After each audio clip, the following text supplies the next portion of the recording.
I shut the tractor off so you guys can hear me better.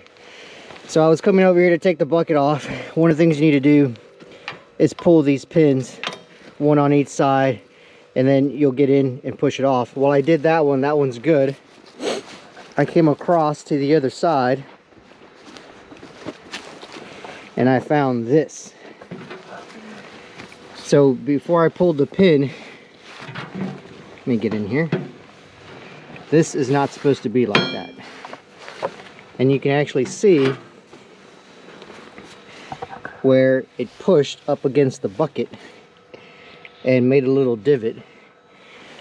This is supposed to be attached to here, I think, like the other side. Yep. So there's this one right here, and it's attached to here. Somehow the bolts came out, worked itself out, and the end result is it came out. I think there's dirt in there, and that is now bent. I think we can still use the loader and the arms, just probably not put that much pressure, because you don't have this piece of steel reinforcing and giving you strength. But we'll just be careful with it and not put too much pressure on it. But one of the things in ranching is always breaking things.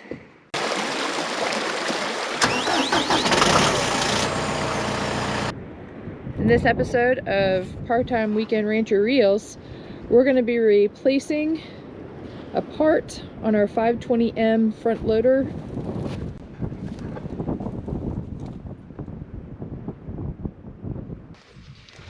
So if you notice, somehow the link got undone. The screw and the bolts came out.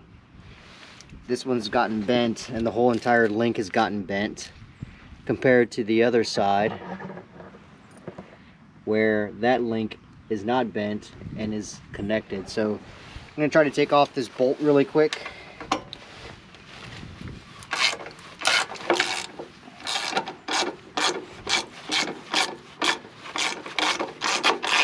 Do you know what size fitting it is? I don't. Well, that was easy.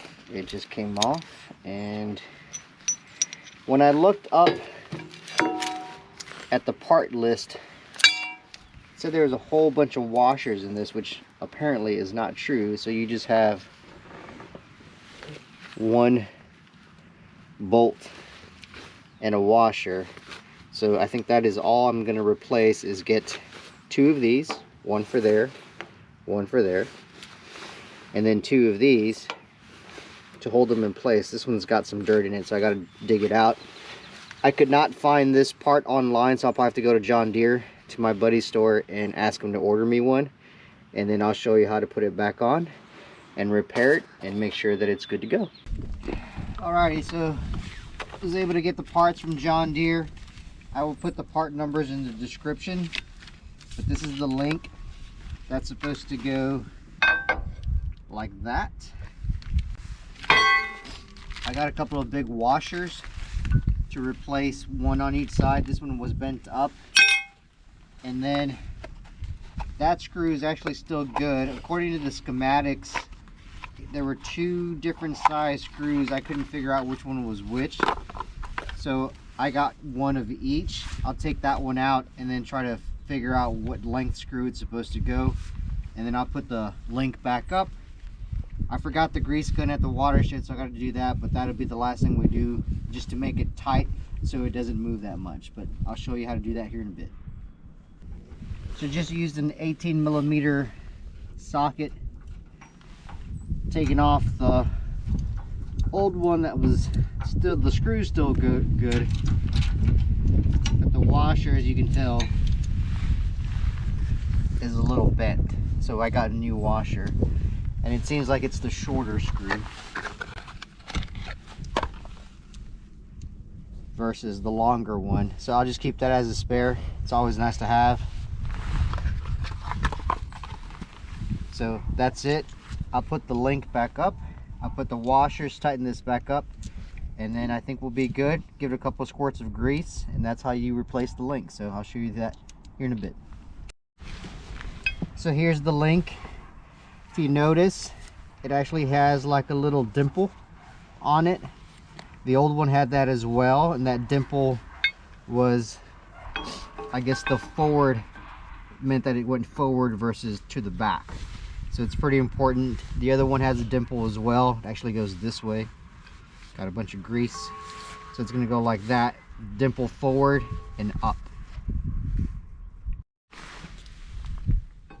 So just line it up. Put the washer in.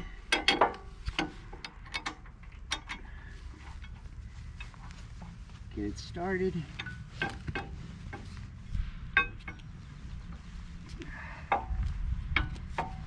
Grease everywhere. That one's in now. Put the other washer on. Like I said, I'll put the part numbers of what I used in the description, so that way you can cross-reference it if you need it. But all right, so coming back to the watershed to get the grease gun, I noticed there was a gap in the bottom one, and there's a cylinder in there that fits between the two links and is actually what holds the whole unit together, and that's where you put the grease in as well. It did not seat right, so you had to mess with this and try to align it correctly and make sure that it's seated to both sides, so that way it fit snugly and correctly in both links. So it took a little bit of playing. I had to raise the loader all the way up, bring the forks all the way back, and then that helped align it. So I guess it's a good thing that I caught it before I started messing around with it and actually putting some load on it. So I would suggest that if you do have to change it, again, ensure that it aligns and that the cylinder seats in between the two holes on the link. And the way I did it was just bring the loader up and the forks all the way back.